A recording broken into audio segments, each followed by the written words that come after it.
శ్రావణ శుక్రవారం రోజున వరలక్ష్మి వ్రతం చేసుకుంటారు.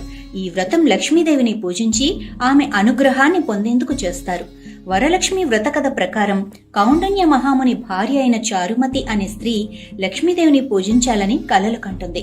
ఆమె కోరిక మేరకు లక్ష్మీదేవి ఆమెకు వరలక్ష్మి వ్రతం గురించి చెబుతుంది. ఆ వ్రతం ప్రకారం స్త్రీలు శ్రావణ మాసంలోని శుక్రవారం నాడు వరలక్ష్మీదేవిని పూజిస్తారు. ఇలా చేయటం వలన లక్ష్మీదేవి అనుగ్రహంతో సుఖ సంతోషాలతో ఐశ్వర్యవంతులుగా ఉంటారని నమ్ముతారు. పూర్వం మగధ దేశంలో కుండినపురం అనే పట్టణంలో చారుమతి అనే స్త్రీ ఉండేది. ఆమె చాలా భక్తి కలది. లక్ష్మీదేవి యందు అచంచల విశ్వాసం కలది.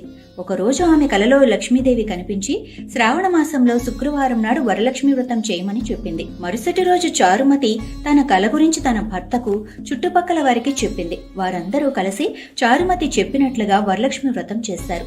ఆ వ్రత ప్రభావం వలన ఆ పట్టణంలోని స్త్రీలందరూ సుఖ సంతోషాలతో ఐశ్వర్యవంతులుగా మారారు. అప్పటి నుండి శ్రావణ మాసంలోని శుక్రవారం నాడు వరలక్ష్మి వ్రతం చేయటం ఆనవాయితీగా వస్తోంది. Download share chat.